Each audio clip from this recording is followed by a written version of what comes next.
কিশোরগঞ্জের ২৫০ শয্যা জেনারেল হাসপাতালে ফরেনসিক বিভাগ মর্গের কার্যক্রম ২০২৩ সালের ২৬শে জুলাই বন্ধ হয় বলে আমাদের জানান উক্ত হাসপাতালের সহকারী পরিচালক ডাক্তার নূর মোহাম্মদ শামসুল আলম। তিনি আরও আমাদের জানান, কিশোরগঞ্জের শহীদ সৈয়দ নজরুল ইসলাম মেডিকেল কলেজ হাসপাতালে আধুনিক ফরেনসিক বিভাগ থাকায় সঠিকভাবে পরীক্ষা করা যায়।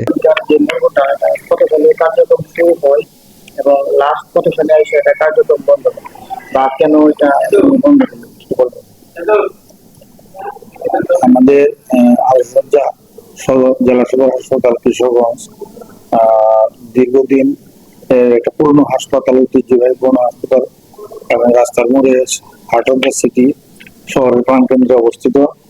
এটি সর্বপ্রথম ছিল ডিসপেন্সারি পায়খানা আমলে। এরপরে বাংলাদেশ আমলে 3 ধাপে 50 শয্যা থেকে 100 শয্যা হয়েছে, 100 শয্যা থেকে 250 শয্যা হয়েছে, 250 শয্যা হয়েছে 2007 সালে। তো মর্গটি সম্ভবত অনেক পুরনো, মানে 30-40 বছরের পুরনো। বাংলাদেশ আমল টোটালটাই আমাদের জেলার যত মর্গের পোস্টমর্টম হয়েছে এই মর্গে হয়েছে।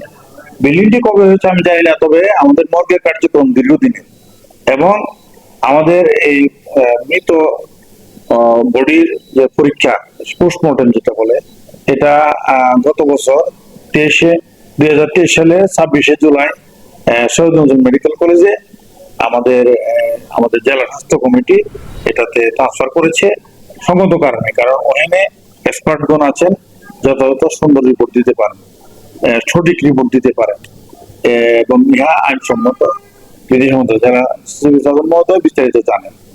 তো আর আমাদের যে অন্যান্য মেডিকেল সার্টিফিকেট প্রদানের কার্যক্রম যথাযথভাবে আছে। আর যে মর্গের ভবনটি আছে সেটাকে আমরা স্টোর হিসেবে বা টিবি রোগের ক্লিনিক হিসেবে বা কিভাবে কাজে লাগানো যায় এটা আমরা চিন্তা ভাবনার মধ্যে আছি, পরে সেটা জানাবো। হ্যাঁ।